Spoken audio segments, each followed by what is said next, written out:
Every night, after a double shift, Maria packed the same lunch for her son: a peanut butter sandwich, an apple, and a little handwritten note that said, "I love you." She thought it was enough. She hoped it was enough. But one day, her son came home with a folded piece of paper from his teacher, and when Maria read it, her knees buckled. It wasn't praise. It wasn't concern. It was something much worse. And it made her question if she was failing the one person who mattered most. Maria hadn't had a full night's sleep in nearly 3 years. The rhythm of her life was measured in minutes. The minutes it took to walk to the bus stop at 4:50 a.m., the 22-minute ride to the downtown diner, the 7-minute break she allowed herself for coffee between clearing tables and taking orders. And then, after her shift ended and she clocked out just after lunch, there was another job waiting: a custodial gig at an office building across town.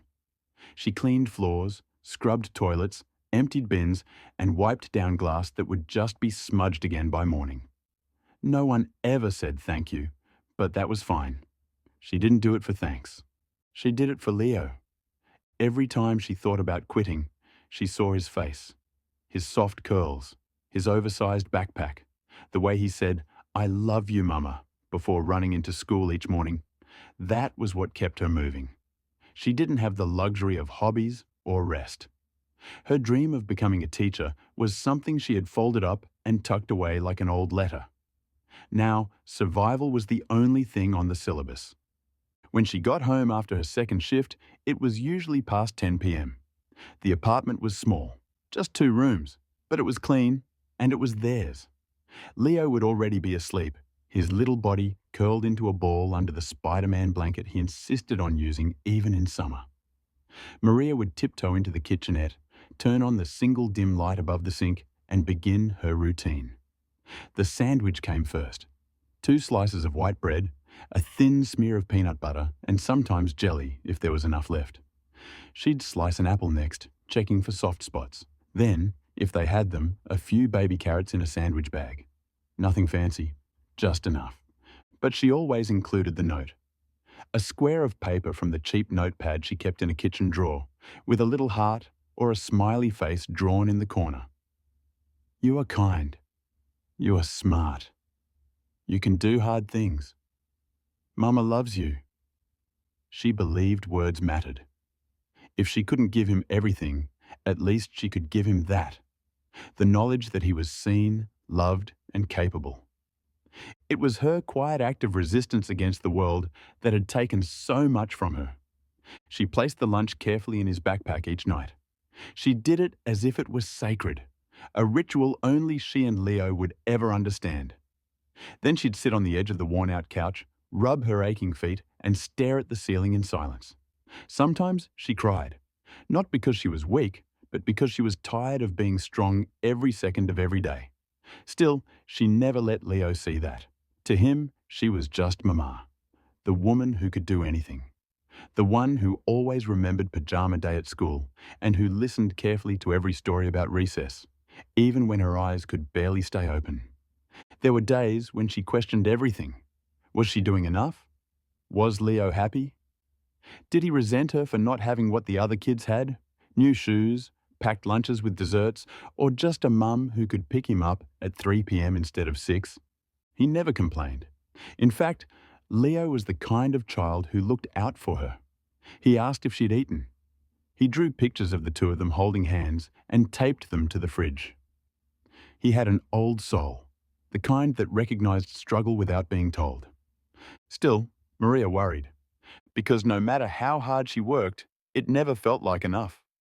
And there was a kind of loneliness that lived inside her, the kind you only feel when you're giving your all and still falling short. But she kept going, because love, for her, wasn't flowers or gifts or time. It was the sandwich, the apple, the note. And she believed, with everything she had, that someday Leo would understand what those small, tired hands had done for him every night, when the rest of the world was asleep. She never expected a single piece of paper, not from her own hand, but from someone else's, to undo all of that in a matter of seconds. But that moment hadn't come yet. For now, all she had was another night, another sandwich, and another note waiting to be written. The morning rush was always the same, swift, quiet, and wrapped in a kind of practiced grace that only Maria seemed to master. The alarm rang at 5:30 a.m., but Maria was already half awake, her body conditioned to rise before the sound ever reached her ears. The sky outside their small apartment window was still dark, the street below barely lit by flickering orange lamps.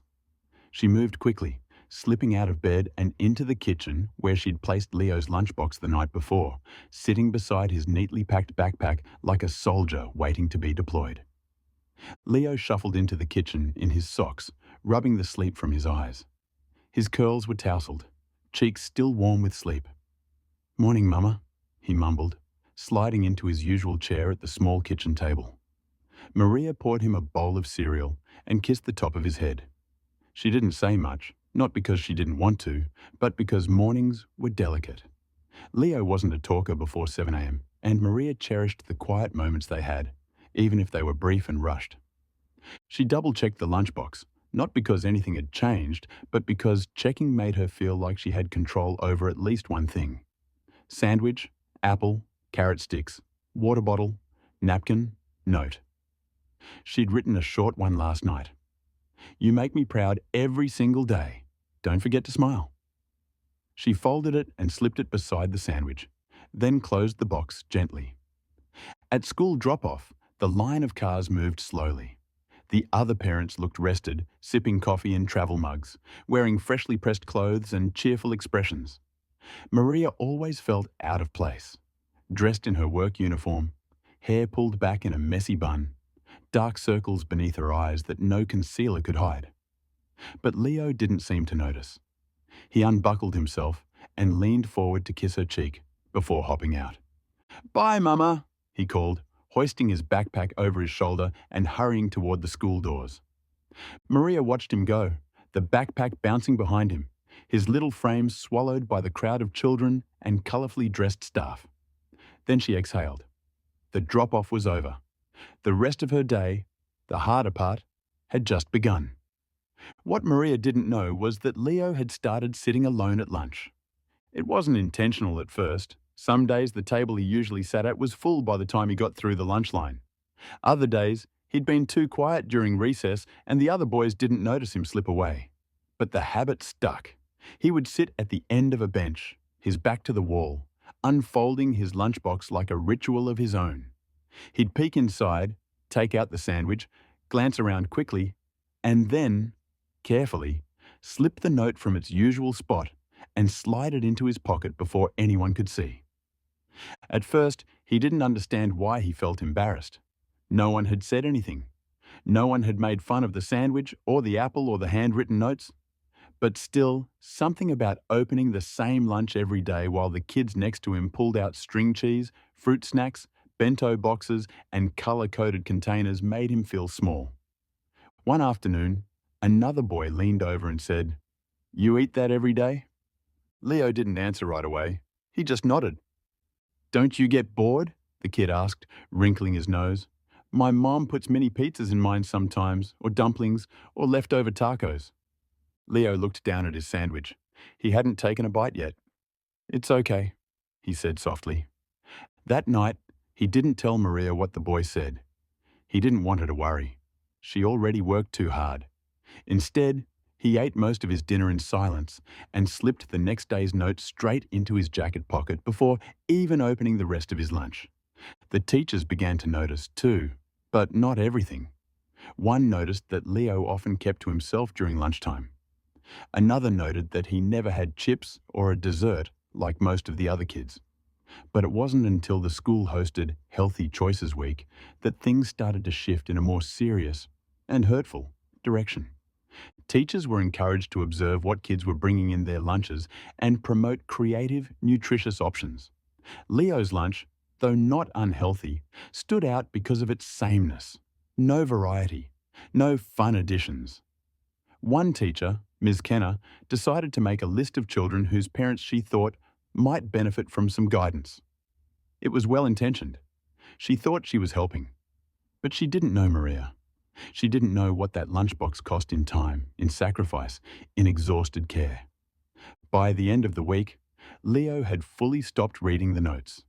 He kept them, never threw them away, but didn't unfold them anymore. It was too hard.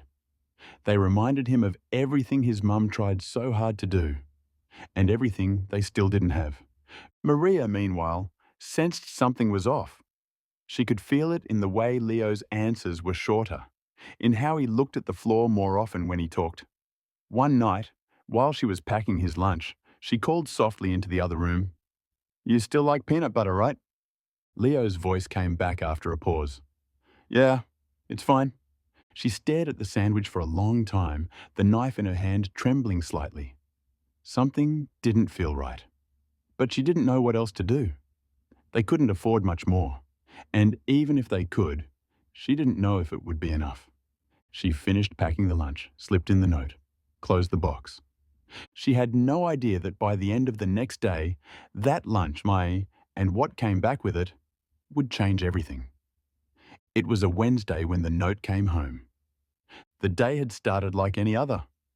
Maria rose before the sun, worked her morning shift at the diner, came home for an hour to rest her aching feet, and then packed a spare sandwich for herself before heading to the office building downtown where she cleaned 6 floors of polished glass and empty desks. Her world was built on routine, and despite how fragile things often felt, she had come to rely on that predictability to hold herself together. But something about that evening felt different the moment she stepped through the door. Leo was already home from his aftercare program, sitting on the couch with his backpack beside him and his shoes still on. Normally, by the time Maria came in, he would have been at the table drawing or watching cartoons with the volume turned low. Instead, he sat stiffly, clutching the sleeves of his sweater in his fists, his eyes darting between the television and the floor. "Hey, baby," Maria said, setting her keys down gently on the counter. "You okay?" Leo nodded, but it wasn't convincing. "Yeah." She didn't push, not right away. She walked to the kitchen, placed her empty lunch bag on the counter, and opened his backpack to remove the empty lunchbox. She always checked it, not because she needed to, but because it gave her a sense of connection to his day. Had he eaten everything?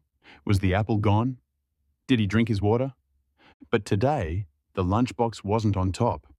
Instead, there was a folded piece of white paper. Crisp, perfectly folded, with her name written on the outside. Maria Alvarez. The handwriting was unfamiliar, tight, professional, with a little flair at the end of each letter. She turned it over in her hands, her heart skipping. It wasn't from Leo. It wasn't one of his notes. This was something else. "Did someone give this to you?" she called over her shoulder. Leo didn't answer right away. Then, "Ms. Kenner said to give it to you." Maria nodded slowly and opened the paper. Her eyes moved over the words once, then again, and again. She didn't realize she was holding her breath until the edges of the paper began to crinkle under the tightening grip of her fingers. "Dear Ms. Alvarez, I hope this message finds you well. We've noticed that Leo often brings the same lunch to school every day, and while we certainly understand the many challenges families face, we wanted to gently encourage more nutritional and diverse options. A more balanced variety can support his focus and growth during the school day. We'd be happy to provide some resources and ideas if needed. Warmly, Ms. Kenner." There was no malice in the words, no direct accusation. It was polite, measured, but Maria felt like she'd been slapped. She read it again, this time slower. Every word, every line hit harder than the last. It wasn't what the teacher said, it was what she didn't say. "We've noticed. Gently encourage resources and ideas." The note might as well have said, "You're not doing enough. You're failing." Maria sat down slowly at the kitchen table, the letter still in her hands. The room felt quiet in a way that wasn't peaceful. It was hollow, sharp around the edges. Her eyes blurred, and before she could stop it, a single tear fell onto the page, smudging the ink. She wanted to scream, or maybe to disappear. She had given everything. Every second of her day revolved around Leo. She worked 2 jobs, skipped meals, patched up shoes with glue, reused Ziploc bags until they fell apart. All so she could make sure he had something to eat, something clean to wear, a home that felt safe. And now, this. The shame crept in fast and thick. Was the sandwich not good enough? Was the apple too bruised? Was the note, the only thing she could give from her heart, meaningless? All the night she stayed up packing that lunchbox, even when her knees ached and her hands trembled from fatigue. Had they meant nothing? She wiped her eyes quickly as Leo crept into the kitchen. He stood silently at the doorway, eyes wide and uncertain. "Are you mad?" he asked. Maria blinked and turned toward him, startled. "What? No, no, sweetheart, of course not." He glanced at the paper in her hands. "I didn't know what it said." "I know, baby. I know you didn't." He walked over slowly, then reached into his hoodie pocket and pulled out a small folded square of paper. "I forgot to read this today," he mumbled. "Sorry." Maria took it gently. It was the note she had written the night before. "You make me proud every single day. Don't forget to smile." She unfolded it, and this time, she was the one who didn't say anything.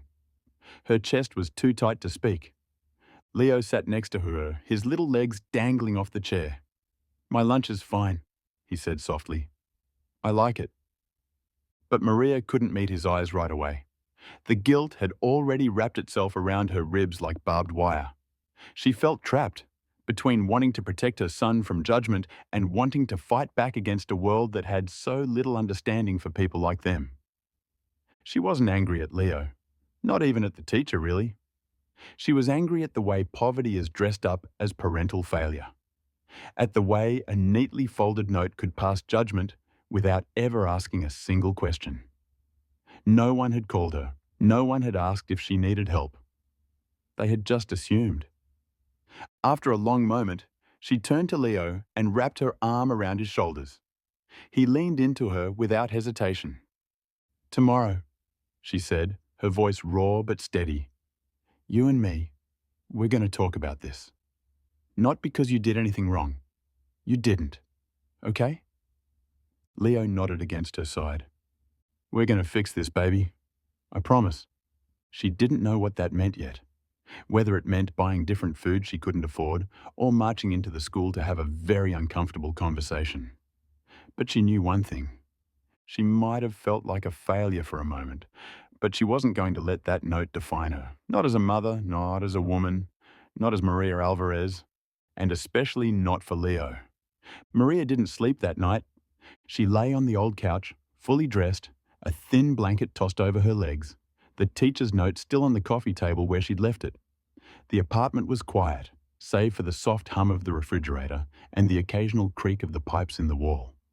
In the bedroom, Leo slept peacefully, unaware of the storm churning inside his mother's chest. She had replayed it all in her mind. Every moment that had led to that paper being placed in her hands.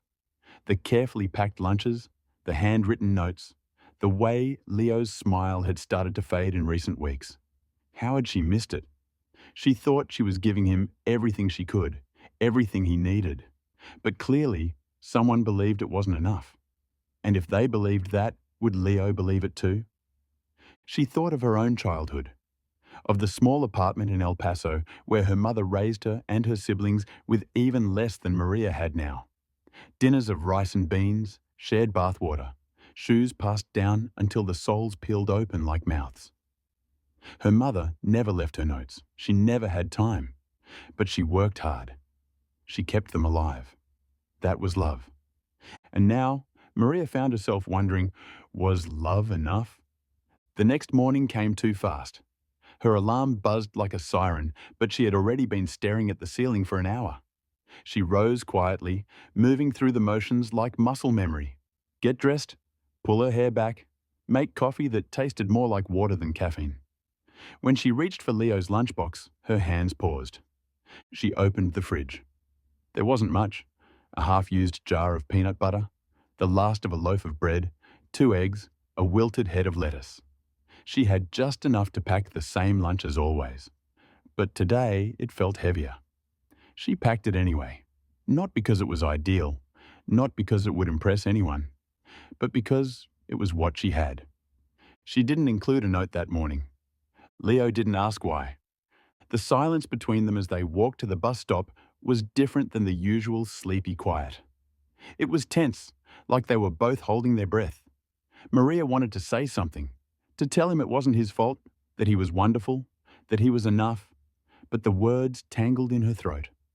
All she could manage was a half smile and a soft, "Have a good day," as he climbed the steps of the school bus. She watched the bus pull away, and for a moment, she stood motionless on the sidewalk. Then, for the first time since Leo was born, she didn't go to work. Maria walked home, called the diner, and told them she was sick. Her voice trembled. She never missed a shift. But today, she couldn't serve pancakes with a smile or refill coffee cups while pretending everything was fine. Today wasn't about tips or time cards. It was about her son. She spent the next hour drafting a response in her head. It started with anger. She imagined storming into the school, waving the teacher's note in the air and asking, "Do you have any idea what it takes to make that lunch every day?" She imagined pointing at her worn-out shoes and saying, "This is where the food money goes." She imagined demanding an apology. But then she thought of Leo and how he looked at her, scared, when he asked if she was mad. She didn't want to be a storm. She didn't want to make things harder for him. What she wanted, what she needed, was to be heard. So she printed out the note, folded it carefully, and tucked it into her purse. Then, with her hand still trembling, she walked back out the door and made her way to the school. The front office was bright and overly cheerful, with posters of cartoon owls that read things like, "Who's ready to learn?" and a fishbowl full of colourful pencils. The receptionist greeted her with a smile that faltered just slightly when she said her name. "Maria Alvarez, I'm Leo's mother. I was hoping I could speak to Ms. Kenner. Just a few minutes." The receptionist nodded, and after a short wait that felt like forever, Maria was led to a small conference room with plastic chairs and a whiteboard that hadn't been erased properly. A few minutes later, the door opened and in walked Ms. Kenner, a woman in her early 30s with soft curls and a cardigan that matched her coffee cup. "Ms. Alvarez, hello. I wasn't expecting you. Everything okay?"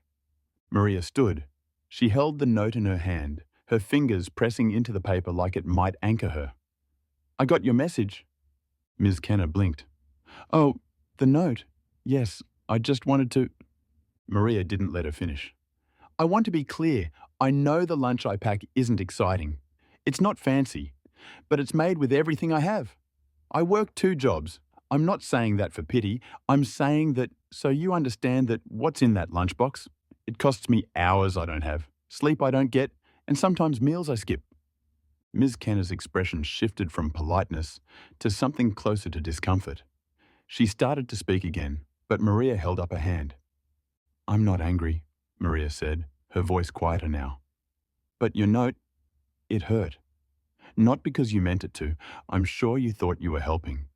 But when you write that I should consider more diverse options or nutritional support, what I hear is, you're failing. And I need you to know, I am not failing my son." For a moment, the room was silent. Then Ms. Kenner slowly nodded. I, I'm sorry, Ms. Alvarez, you're right. I didn't think about it that way. We have these guidelines we're supposed to follow, but I see now that I should have approached it differently, or maybe not at all. Maria exhaled for the first time in hours. "Thank you." They sat for a few more minutes. Ms. Kenner asked about Leo, not about his lunch, but about his personality, his interests, the way he always raises his hand in class, even when he's unsure of the answer. She promised to be more mindful. She even mentioned speaking with the principal about starting a lunch equity initiative, something that could make sure every child, regardless of income, felt seen and supported. Maria left the school feeling lighter, not victorious, not vindicated, but heard. That night, when she packed Leo's lunch, it was the same as always. Peanut butter sandwich, apple, carrots. But she wrote a note again. "You are strong. You are kind. You are my favorite person in the whole world." And when Leo found it the next day, he smiled. Not because the lunch was different, but because love, when given freely, even from tired hands, is always enough. Friday came with rain. Not the soft, romantic kind that whispers against the window, but a steady, unrelenting grey that soaked through clothes and made every street seem a little lonelier.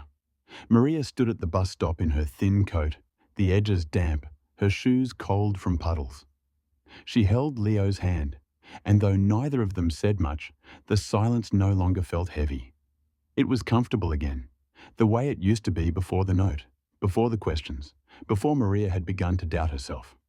"Will you pick me up today?" Leo asked, looking up at her. "I'll try," she said. "But if I have to work late, Miss Terry will walk you out." Leo nodded and leaned into her side just a little. Maria wrapped her arm around him, her fingers brushing the straps of his backpack. The same backpack he had carried all year, frayed near the zippers. A Superman keychain dangling from it, faded from sun and time. The bus arrived. He climbed on. Maria waved, and when it pulled away, she turned to walk back toward her apartment. Not to collapse in exhaustion or hide from the world, but to do something she had long been avoiding, to ask for help. She didn't want to. Everything inside her resisted the idea. She had built her life around strength, around independence, around being the woman who could hold everything together with her bare hands. But the truth was, those hands were tired, and there was no shame in needing something more. So she opened her laptop, which took several minutes to start, and clicked into the school district's family resources page. It was buried under links and outdated announcements, but eventually she found a quiet corner labeled Support Services, Meal Programs, Clothing Drives, After-School Grants, Free Nutrition Classes. She read through every line slowly. Some of it felt patronizing. Some of it was clearly written by people who had never missed a bill payment in their life. But a few things caught her eye. A fresh produce initiative hosted on weekends by local churches, and a sign-up form for a food assistance partnership the school had with a neighbourhood co-op. Maria stared at the form. Her pride battled her need. And then she thought of Leo, sitting in class with his elbows on his desk, reading out loud even when he stumbled over the big words. She thought of the way he looked up at her after dinner, asking, "Are you okay?" even when he was the one who had barely eaten.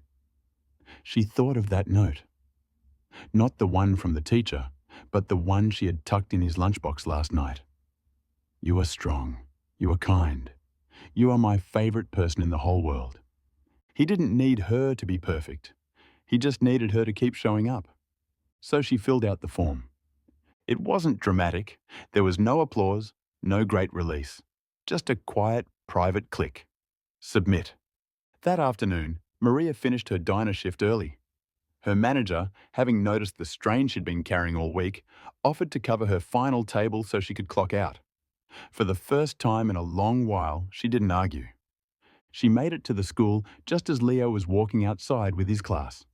He spotted her immediately, his whole face lighting up in a way that made her breath catch. "Mama!" He ran into her arms, and she bent to meet him, wrapping him in a hug that was warm and full and real. "I missed you today," he said into her shoulder. "I missed you too, baby." They walked home slowly. No rush. The rain had stopped. The streets still shone from the wetness, reflecting light like little rivers. "Ms. Kenner let me help pass out snacks today," Leo said as they walked. "She said I was really responsible." Maria smiled. "You are responsible." "And I told her my mom makes the best sandwiches in the whole school." She looked down at him, tears rising again, but this time, not from shame or exhaustion, just love. That night, they cooked dinner together, nothing fancy, just rice, beans, and eggs. But Leo cracked the eggs himself, and Maria let him stir the pot. He told her stories about his classmates. She told him stories about her childhood. They laughed more than they had all week. Before bed, Maria tucked him in and sat on the edge of his mattress, running her fingers through his hair. "Can I ask you something?" he whispered. "Anything." "Did you cry because of the note?" Maria hesitated, then nodded. A little. Was it because you thought you weren't a good mum? She smiled sadly. Yeah, I did. For a minute. Leo blinked up at her, his voice small but certain. You're the best mum. Maria didn't answer with words. She leaned down, kissed his forehead, and stayed beside him until he drifted off to sleep. And in that quiet moment, in the soft hush of his breath, she realized something she had forgotten. Being a good mother wasn't about what she packed in a lunchbox. It wasn't about proving herself to teachers or holding everything together perfectly or never needing help. It was about this: showing up, loving hard, staying soft. Even when the world said you had nothing left, especially then.